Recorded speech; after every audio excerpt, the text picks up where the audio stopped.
Here's a question for you. Who maintains Mitcham Common? It's not who you think. It's not Merton Council. It is actually the Mitcham Common Conservators. They own the common. They employ as agents 2 members of council staff, the manager and the warden. How did all this come about? Well, Mitcham Common, for centuries, wasn't used for agriculture.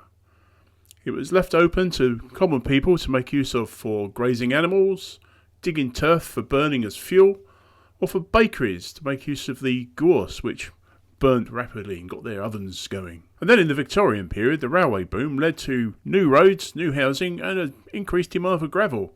And Mitcham Common had quite a bit of it. The lords of the manors, who owned various parts of Mitcham Common, started making use of this. The indiscriminate excavation left a scarred landscape, and the ponds we see today, Seven Islands Pond, are shown here, aren't actually natural geological formations. They're the flooded pits left behind by the gravel diggers. If left unchecked, Mitcham Common would have just disappeared, just like Croydon Common. I mean, you might say, where's Croydon Common? And that's the answer. There is none. It's gone. But who saved Mitcham Common? Well, George Parker Bidder, a local resident and a barrister, a QC, challenged the Lords of the Manors. His efforts resulted in the passing of the 1891 Act, and the outcome of this law was to establish a board of conservators to protect the land. Now, initially, they took over management of Mitcham Common and the village greens. Figs Marsh, Upper Green, which includes Fair Green, Lower Green, which includes the Cricket Green, Three Kings Peace, Cranmer Peace, more usually known today as Cranmer Green.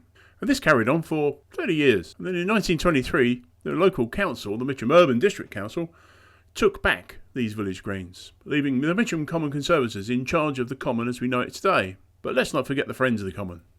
They're a voluntary organisation, and their aim is to work with the Conservators. A regular activity of the Friends of Mitcham Common is litter picking. Happens pretty much monthly. In addition, there's other work that the Friends help the Conservators with. For example, the Acid Grass Restoration Project, and also pulling ragwort prior to grass being cut for hay.